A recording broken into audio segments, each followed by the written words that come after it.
To make you the smartest person in the room, sometimes I like to play for you the back and forth that goes on in actual court cases, because it's important for you to understand what our Second Amendment attorneys are up against when they go to court. The kinds of arguments we see in the real world in actual courts, the kinds of questions you get from judges who may not be as familiar with the Second Amendment as the people that watch this channel. So that is what I'm about to do here, this major argument that may turn out to be a huge upset in favor of the Second Amendment. That is in the United States Court of Appeals for the Fourth Circuit in Richmond, Virginia, dealing with Maryland's quote-unquote sensitive place laws, also known as government-mandated gun-free zones. Stay tuned. Hey folks, I'm Mark Smith, host of the Four Boxes Diner, proud American gun owner, constitutional attorney, member of the United States Supreme Court Bar, and I'm proud to say the top voice of the Second Amendment in America. Thank you, 2025 Gundies Awards. All right, folks, so you got a special treat here today. I've taken a handful of clips, the back and forth, the colloquies between the judges, the federal judges on the United States Court of Appeals for the Fourth Circuit out of Richmond, Virginia, covering the state of Maryland, and the attorneys fighting over whether or not Maryland's quote-unquote sensitive places laws, which are also known as laws that are essentially government-mandated gun-free zone laws that cover somewhere on the order of magnitude of 15 different places, everything from, as I recall, medical facilities to museums to sporting facilities to entertainment places and the like. So I want you to hear directly from the horse's mouth, if you will, the back and forth between the attorneys on the one hand and the judges on the other. I think you're going to find it very interesting that even though I said on X, at Four Boxes Diner, if you're not following me, you should, even though I said on X right at the very start, this was not a very strong panel for the Second Amendment. Overall, I would say the odds of us winning this case with this three-judge panel was not very high. But I have to tell you, after the back and forth and the arguments, I think this panel was starting to come around to the Second Amendment, realizing that at the end of the day, Maryland bears the burden to show the historical exception to the text of the right of the people to keep arms shall not be infringed. And Maryland, frankly, did not do a very good job demonstrating an exception using historical tradition and historical laws to that unequivocal language of the Second Amendment. So with that said, let's go to the tape. Let's start right off with Judge Gregory actually asking questions, pointed questions, making important points to Maryland's attorney.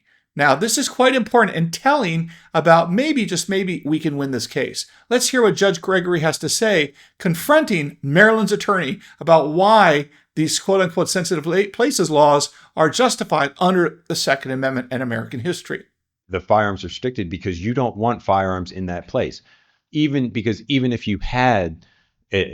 you were confronted in a way that you might otherwise use a firearm, that would be incompatible with the space and the protection of the people there.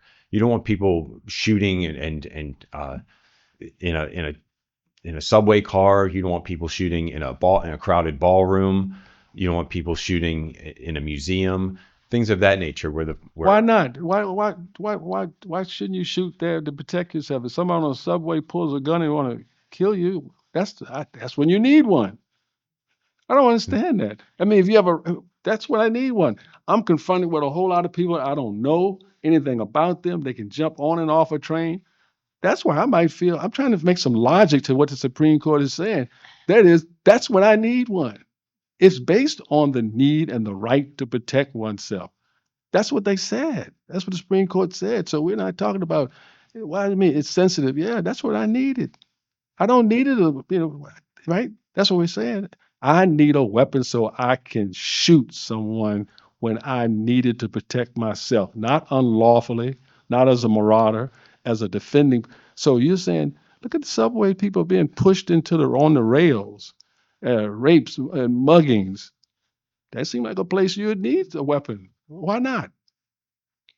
Why not? Tell me that. Why not? These are the places where people get killed. They're robbed in parks. You're sitting there trying to read the newspaper, enjoy the birds, and somebody comes along and mug you. Seems like a place that's where you need a weapon. Right. Well, the state in its police power has decided that weapons are incompatible with those places, and that's the way that the state has decided. Police power. That's the whole idea about the by the Bill of Rights. It's to protect us against police power when it overstates a right that's ensconced in the Constitution. It's the second one, too, way before the Fourth Amendment, way before the Fifth Amendment, Sixth, all these powerful. That was second.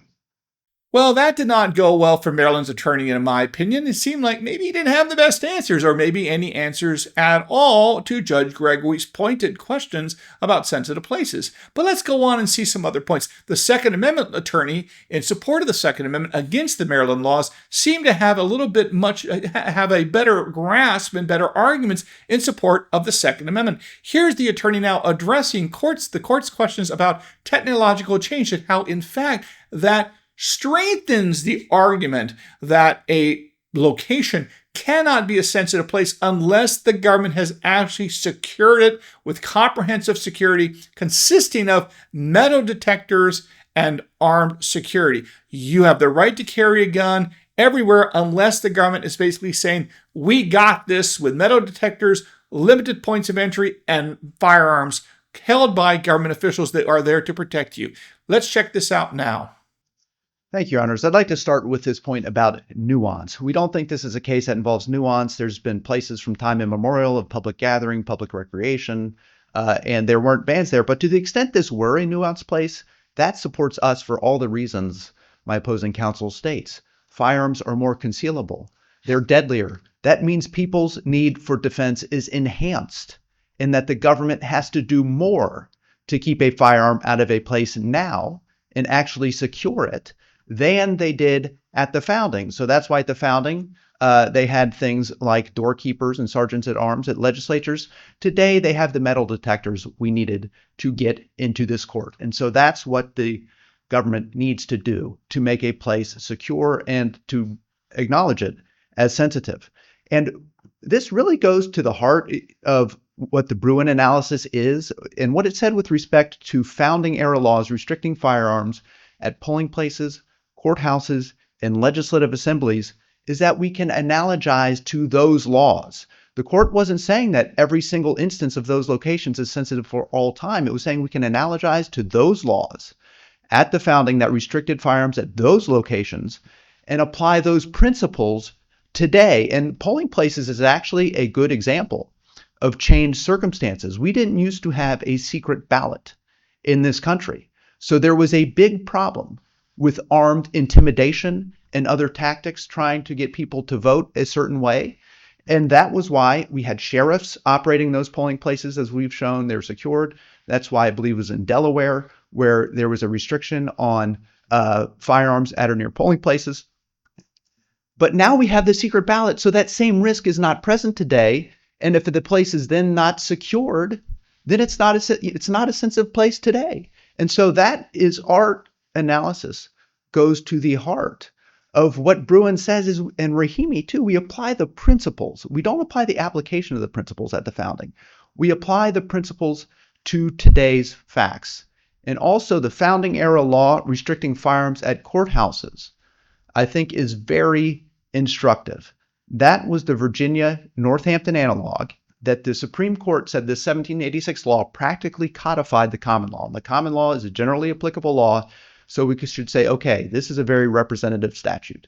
And what that statute did is that it banned only terrorizing carry in most places, as Bruin held, in fairs and markets and other places. But the first part of that statute said nobody can go armed to courts except the judges and those assisting them. The founders were not fools. They realized that in a sensitive location, we can't put up a sign, enact a statute saying no firearms. If a place was going to be sensitive, the government protected that place, and that is a very clear and objective standard to apply to today. Well, that was pretty good effort on the part of the Second Amendment attorney to kind of jujitsu the claim that the changes in technology and societal circumstances actually make it harder for the government today to establish that a place can be sensitive, consistent with the text and the history of the Second Amendment. Now let's go on to see another example here where the judges are really pushing Maryland to show the tradition of some sort of historical regulation to justify these sensitive places laws. Here's another example where the court's basically saying to the Maryland state attorney, hey, what gives? Where's the evidence? What are you talking about? What we have in this case is we have laws, Reconstruction era laws, that move with the tradition and restrict at particular places, like places, polling places, courthouses, the places of scientific and There were lots of racetracks in colonial times at the founding era, and there's no evidence that any of those restricted firearms. I'm not familiar necessarily with the history of of racetracks at the founding, but it's your burden, though, isn't it? It's your burden to enlarge what sensitive places are. So again, as you can see there, the judges understand that once the text, the right of the people to keep arms shall not be infringed, is implicated by a modern-day gun control law, which preventing people from carrying guns in particular places means that the text of the Second Amendment is implicated. That law is presumptively unconstitutional, in the same way that if you're arrested and go to criminal court, you are presumed innocent. So here you have a situation where the presumption is these Maryland laws are unconstitutional. So it's up to the state of Maryland to come forth with the historical evidence to show with historical laws in a broad-based, well-established, long-standing way that these analogous laws that they're trying to enforce today are analogous to sort of long-standing, old-fashioned American traditions of restricting firearms, in the same way that I've explained to you that there is a long-standing tradition of banning the use of firearms to commit cold-blooded murder. And therefore, the text of the Second Amendment does not protect your right to commit cold-blooded murder. And the way we reach that conclusion is we look to history to realize that even before the Second Amendment, during the Second Amendment, after the Second Amendment's adoption, you could not use firearms to commit cold-blooded murder. And that is an example of a long-standing, well-established tradition of firearms regulation that creates an exception to the unequivocal text of the right of the people to keep and bear arms shall not be infringed. So here is how the court is pressing Maryland's attorney again about, hey, dude, this is your burden of proof. What are you coming to us with? You got to show us something. You can't win with nothing, because the presumption is these Maryland laws are unconstitutional. So you got to overcome that presumption that they're unconstitutional. What do you got? Here's what this back and forth looked like between the court and Maryland's attorney. Why is it sensitive? I guess that's the question. Is, and your worthy colleagues on the other side say it's sensitive, in a sense, because maybe these places shouldn't be places where there's no protection. Then public has a right to protect themselves, and those are places that are where you assume that there is protection by the government. There's no need. Why is that not a sound scenario to understand Bruin? Because it's very difficult to understand Bruin, but we have to do that. But we do. It's a look back. It's not a look present. It's a look back. And they did name these things, but I don't know what sensitive is. But tell me how you're using the sensitive to broaden it and being your burden. Well, one point that I want to get out is that like going to the baseball game, for example. Right, and baseball, as far as I know, was invented in the late 19th century and wasn't around at the founding. But games were. They played lacrosse and all those kind of things like that. They're old games. Right. Right. And the way that personally I think about it is, what would James Madison think? Would James Madison have tolerated? Be careful. James Madison didn't have Bill of Rights at all. It was Jefferson who persuaded him that every country has to have a Bill of Rights. So great stuff. As you can see, the court really understood burden of proof, and the burden of proof to show that these laws are consistent with the Second Amendment is on the government of Maryland. But with that said, let's go back and basically see how the Second Amendment lawyer framed up this case from the start, explaining that the strong presumption is you get to carry guns everywhere in America to protect yourself, and unless the government steps up and will basically say, we'll be your bodyguard for this limited time in this limited place, you get to carry guns to protect yourself under the Second Amendment. Here's what the Second Amendment attorney had to say about it. Morning, Your Honors. May it please the court, Pete Patterson for the Novotny plaintiffs. Before Bruin, Maryland limited the public carry of firearms to exceptional people. After Bruin, Maryland is now attempting to limit the public carry of firearms to exceptional places.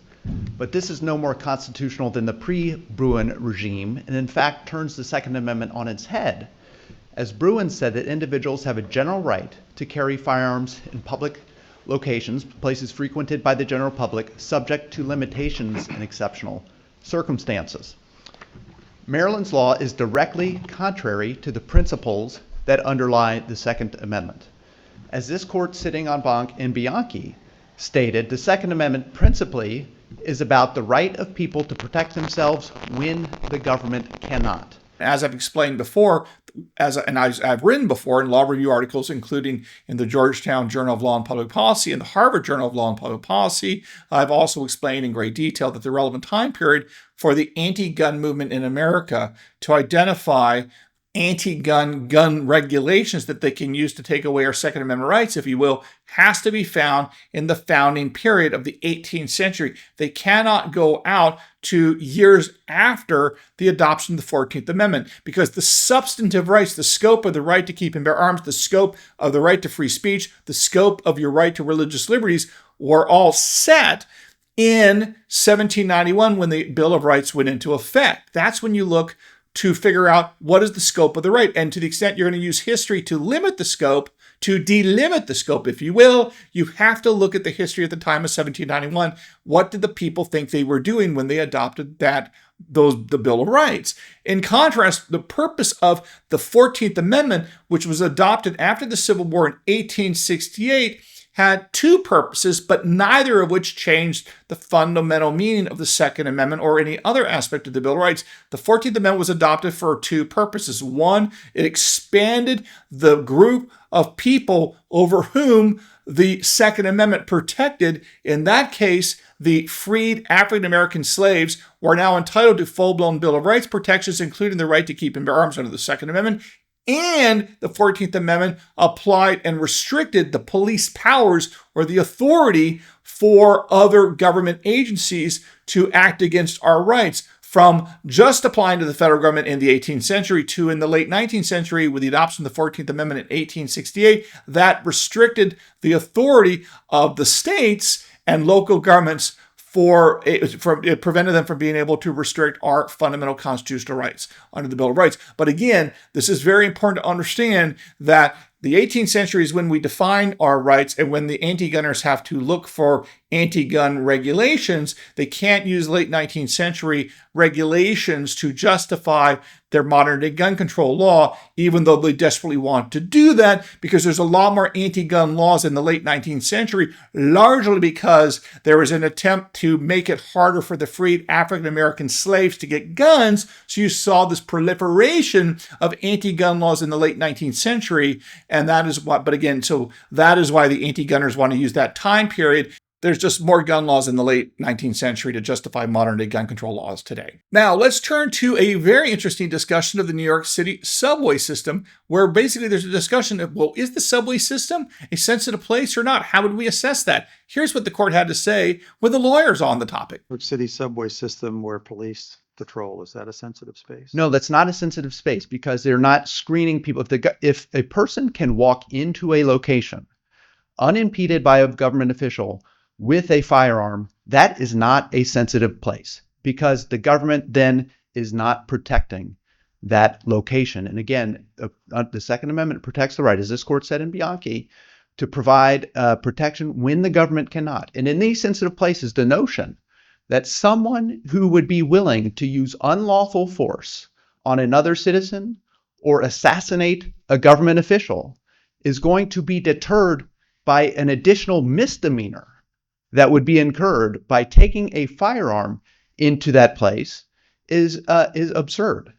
And so the only thing that ties together the principles underlying the Second Amendment, the principles underlying this nation's history, is that a sensitive place is a place that a government secures. The schools are a separate issue. That is with respect to the school children. The government has in loco parentis authority over those individuals. And the last point I want to make here that I think can be drawn from this argument is the strong presumption there is for public carry. Again, the text as a matter of semantics, the meaning of language codifies, memorializes the pre-existing right to keep and bear arms. That's what the text of the Second Amendment and the rest of the Bill of Rights does as well. That is semantics. The semantic textual meaning protects our rights. To the extent they can be found exceptions or some sort of delimiting or limiting principle of that Second Amendment right, textually, the only way that can be done is with historical tradition. But the strong presumption, for example, the right to bear arms in public for self-defense, is a very strong presumption and can only be overcome with powerful historical tradition evidence to the contrary, creating an exception. Here's what they had to discuss in the argument. The language in Bruin was not intended to be exclusive, right? They had a number of descriptors, schools, government buildings, and the like, but it wasn't intended to be limiting, was it? Well, they had a concluding part of Bruin where it said that people have a right to carry, except in exceptional circumstances under which one could not carry arms, such as before justices of the peace and other government officials. This is at JA 70. Just to be clear, is it your view that the places that were described as sensitive spaces or places in Bruin that's the sole places that we look at? No, Okay. not at all. And I'll give this court, again, our principle, we say that unites these is government provided security, where then the need for self-defense is not present. And I'll give an example.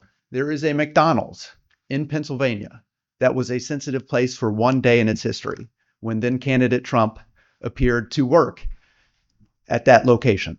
And that the Secret Service secured that location. No one could bring firearms into or out of that location. That was a legitimate sensitive place for that one day. So our test is actually very flexible and adapts to whatever the needs are of the moment.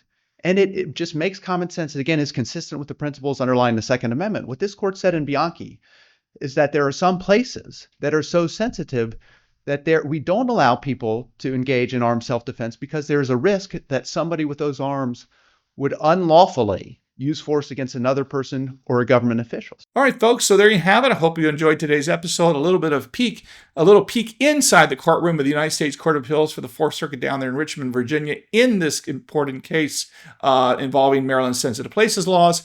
We will keep you apprised as developments occur. Who knows how long it'll be before we get a decision, but I got my fingers crossed we're going to at least have some sort of a win, which if you win in the U.S. Court of Appeals for the Fourth Circuit, it's somewhat of a miracle because they're not very good when it comes to the Second Amendment. This is the court, after all, of Judge Harvey Wilkinson, who you all know is no friend to liberty, in my opinion. But nevertheless, that's where we are today. I hope you enjoyed the episode. Make sure you follow me on X at @4boxdiner. Don't forget to subscribe both to YouTube and to Rumble, and I look forward to talking to all of you again very, very soon here at the Four Boxes Diner. Orders up. Table 2A.